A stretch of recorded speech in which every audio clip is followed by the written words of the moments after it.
Hello दोस्तों, आज हम पढ़ेंगे खुर्शीद भावनगरी जी की किताब जीवात्मा जगत के नियम के भाग 2 में लिखे गए ईश्वर के ऊपर के कुछ सवाल और उनके जवाब। हमें खुद के अस्तित्व का प्रमाण देने की ईश्वर को आवश्यकता नहीं होती। प्रमाण तो हमें ईश्वर को देना होता है।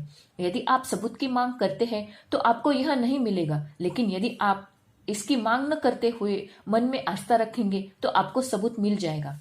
ईश्वर आपको सजा नहीं देते, सजा तो आपका अपना अवचेतन मन देता है। आप लोगों को बेवकूफ बना सकते हैं, आप खुद को अपने आप को धोखे में रख सकते हैं, लेकिन आप सर्वशक्तिमान ईश्वर को कभी भी धोखा नहीं दे सकते। एक सरल, ईमानदार, नेक और निस्वार्थ कर्म बिना एकाग्रता के घंटों किए जाने वाली प्रार्थना और लोगों तथा हमारे सर्वशक्तिमान ईश्वर को छलने के उद्देश्य से दिए जाने वाले हजारों के दान से अधिक महत्वपूर्ण होता है। पहला सवाल शुरुआती संदेश में से एक था, जीवात्मा जगत में कोई धर्म नहीं होता। हम केवल एक ही ईश्वर की आराधना करते हैं, तो फिर पृथ्वी पर इतने सारे विभिन्न धर्म क्यों होते हैं? हालांकि पृथ्वी पर इतने सारे धर्म हैं, लेकिन वे सब अंततः हमें उसी सर्वशक्तिमान ईश्वर की ओर ले जाते हैं।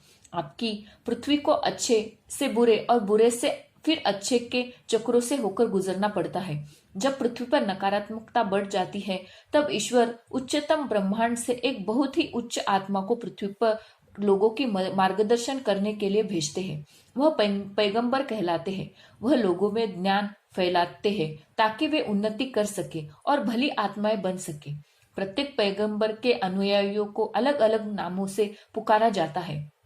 दुर्भाग्यवश से सैकड़ों सालों के दौरान बहुत से पैगंबरों की शिक्षाओं को मनुष्य ने तोड़ मरोड़ डाला है।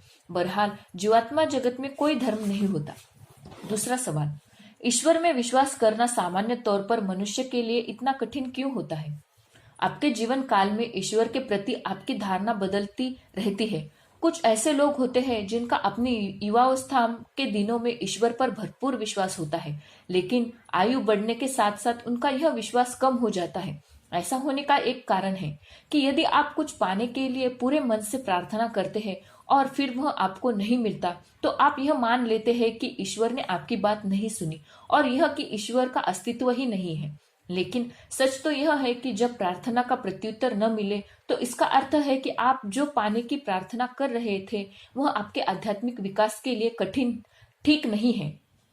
ईश्वर पर से आपका विश्वास तब ही उठ जाता है जब आपके साथ अन्याय होता है और आप खुद से पूछते हैं कि क्यों ईश्वर न्याय नहीं करते। उस अन्याय के रूप में यह आपका कर्म, परीक्षा अथवा प्रशिक्षण हो सकता है।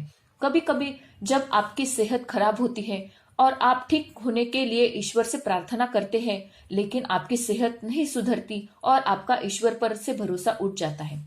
जो बात आप यह नहीं समझ पाते वह यह है कि बुरी सेहत की तकलीफों से गुजरकर हो सकता है कि आप अपने बुरे कर्मों का हिसाब चुका रहे हो। कुछ ऐसे भी लोग हैं जिनका अपनी युवावस्था में ईश्वर पर विश्वास नहीं था, लेकिन समय के साथ होने वाले अनुभव के कारण उनके अंदर ईश्वर के प्रति विश्वास जगता है। चाहे आपके अनुभव जो भी हो, यह ध्यान में रखिए कि ईश्वर को मानने या न मानने का फैसला करना आपके जीवन का सबसे महत्वपूर्ण फैसला है। जब आप पृथ्वी पर होते हैं, तब जीवात्मा जगत की आपकी स्मृति आपके भौतिक मन से मिटा दी जाती है, लेकिन अवचेतन मन के जरिए जीवात्मा जगत से आपका संबंध अब भी बना रहता है। यह आपका अवचेतन मन ही है जो पृथ्वी पर आपका मार्गदर्शन करता है और ईश्वर के अस्तित्व में आपको भरोसा दिलाता है। आज की सबसे बड़ी समस्या यह है कि मनुष्य ईश्वर के अस्तित्व का प्रमाण पाने के लिए हमेशा वैज्ञानिक व्याख्या अथवा सबूत चाहता है। अवचेतन मन अनंत होता है, लेकिन मनुष्य की बुद्धि की उपज होने के कारण विज्ञान सीमित होता है। मानवीय बुद्धि ईश्वर को समझाने में सक्षम नहीं होती। ईश्वर को अपने आप को प्रमाणित करने की आवश्यकता नहीं, प्रमाणित तो हमें अपने आप को ईश्वर के समक्ष करना है। पृथ्वी पर हम इसी कारण तो आए हैं। हम यहाँ ईश्वर की परीक्षा लेने के लिए नहीं आए। परीक्षा तो हमारी इस बात पर हो रही है कि भौतिक मन के बजाय हम अवचेतन मन के निर्देशों को मानते हैं या नहीं। कुछ लोग बहुत अधिक तार्किक होते हैं और उन्हें हर बात के लिए तार्किक जवाब चाहिए होता है।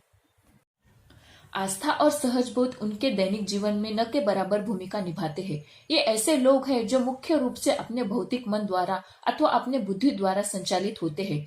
इसके विपरीत ऐसे भी लोग होते हैं जिन्हें हर बात के लिए तार्किक उत्तर की आवश्यकता नहीं होती। वे तार्किकता और सांसारिक बुद्धि की सीमा से परे जीवात्मा की तरह सोचने की क्षमता रखते हैं। मनुष्य यदि ईश्वर का अनुभव कर सकता है तो वह केवल अपने अवचेतन मन के द्वारा ही। आप पृथ्वी पर ईश्वर को पूरी तरह कभी भी नहीं समझ पाएंगे, लेकिन अच्छाई का चयन करके आप ईश्वर को महसूस जरूर कर सकते हैं। बुद्धिमत्ता एक बड़ा वरदान है, लेकिन केवल तभी जब इसका इस्तेमाल अवचेतन मन के वरदानों अथवा आस्था और विवेक के साथ किया जाए। यह तथ्य कि आप ईश्वर को देख नहीं सकते, यह सिद्ध नहीं करता कि उनका अस्तित्व नहीं है। सत्य यदि दिखाई न पड़े तो भी सत्य ही रहता है। पृथ्वी पर यह हमारी परीक्षा है कि हम अपने अंतर मन की आवाज के आधार पर कुछ ऐसे तत्वों पर विश्वास करें जो हमें दिखाई नहीं पड़ते। कभी कभी मनुष्य की ईश्वर में बड़ी आस्था होती है, लेकिन अगर कुछ बहुत ही दुखद घटित होता है, जैसे कि बच्चे अथवा पति या पत्नी को खो देना अथवा कोई बहुत ही भयानक अन्याय, तो व्यक्ति ईश्वर को दोष देने लगता है और उसका उन पर से भरोसा उठ जाता है। हाँ, इसमें कोई शक नहीं कि आप दुख का एहसास करते हैं, लेकिन इस दुख के कारण आपकी आस्था खोने के बजाय ईश्वर से प्रार्थना करें कि वे आपको इसका सामना करने की ताकत दे। पृथ्वी एक ऐसी जगह है जहाँ कदम कदम पर अन्याय होता है। अच्छे लोग दुख झेलते हैं और बुरे लोग प्राय ताकतवर होते हैं और सुख का उपभोग करते दिखाई पड़ते हैं। इस समय पृथ्वी पर भारी असंतुलन की स्थिति है, लेकिन यह असंतुलन हमारी परीक्षा है और संघर्ष हमारा शिक्षिका। आपके साथ होने वाले सभी अन्यायों के बावजूद क्या आप में अब भी इतना साहस है कि आप ईश्वर और उनके न्याय में विश्वास करते हैं? एक दिन ऐसा आएगा जब अच्छाई की दुष्टता पर जीत होगी, लेकिन तब तक अंधेरा हमारे लिए चुनौती है। ईश्वर अंधेरे के अस्तित्व की अनुमति देते हैं ताकि भली आत्माओं की परीक्षा हो सके और उन्हें प्रशिक्षण मिले। आखिरकार जब पृथ्वी पर अच्छाई का बोलबाला होगा तब ईश्वर में विश्वास करना आसान होगा। इस समय विश्वास कीजिए, आप ईश्वर के अस्तित्व का भरपूर अनुभव करेंगे। लेकिन यदि आप इस वक्त ईश्वर में विश्वास नहीं रखते तो आप अपनी परीक्षा में सफल नहीं हो पाएंगे। अपने जीवन में आपने बहुत सी चीजें देखी होगी। अपने बच्चों को बदहाली झेलते हुए देखा होगा, निर्दोष लोगों को युद्ध पीड़ित के रूप में देखा होगा और आपने यह भी देखा होगा कि हत्यारे छूट जाते हैं और निर्दोषों को जेल जाना पड़ता है।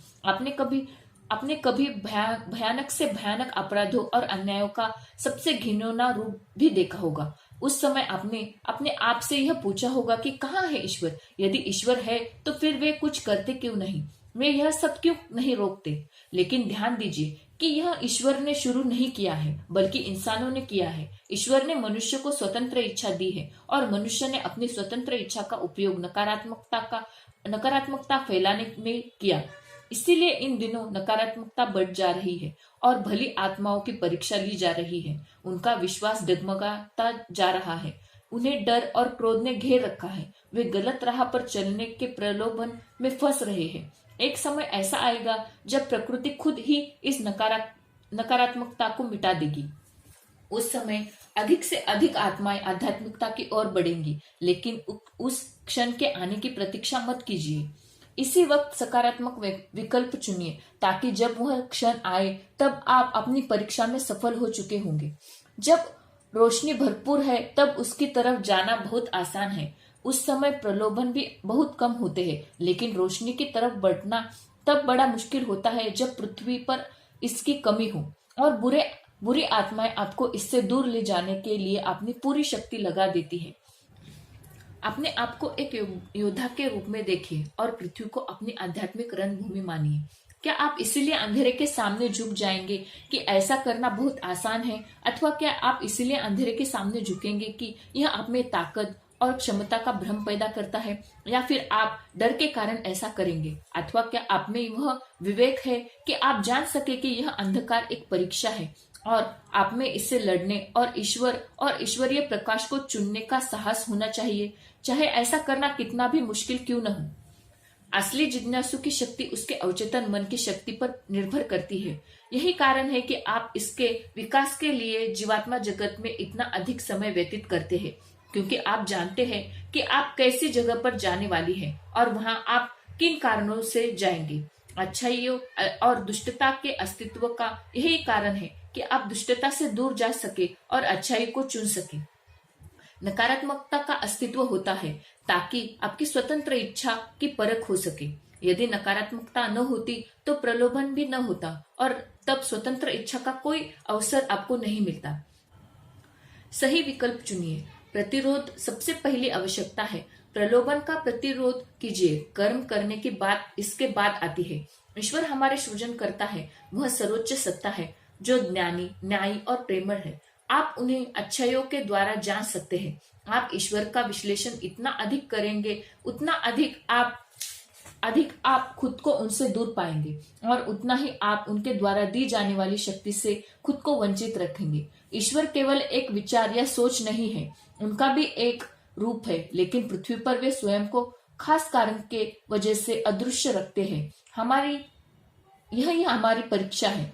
हम सबकी देखभाल करुणामय, ज्ञानी और न्यायी ईश्वर द्वारा की जाती है। वे सचमुच सर्वशक्तिमान हैं और वे अपनी संपूर्ण सृष्टि का पालन करते हैं और चाहते हैं कि हम सब सही राह पर चले।